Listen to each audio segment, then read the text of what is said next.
Na sasa ni wasaa wa utabiri wa hali ya hewa kwa muda wa saa 24 zijazo, tukianzia saa 3 usiku kutoka Mamlaka ya Hali ya Hewa Tanzania.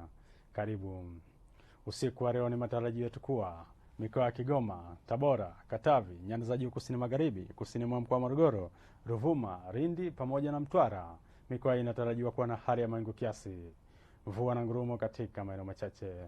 Maeneo mengine yaliyosalia hapa nchini yanatarajiwa kuwa na hali ya mawingu kiasi na makavu kwa ujumla. Na kwa siku ya kesho ni matarajio yetu kuwa maeneo ya nyanda za juu kusini magharibi, kusini mwa mkoa wa Morogoro, Ruvuma, Lindi pamoja na Mtwara, mikoa hii inatarajiwa kuwa na hali ya mawingu, mvua na ngurumo katika maeneo machache na vipindi vifupi vya jua.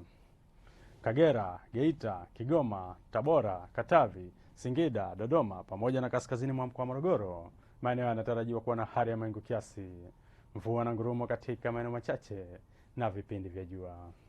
Maeneo mengine ya Rosaria hapa nchini yanatarajiwa kuwa na hali ya mawingu kiasi na vipindi vya jua.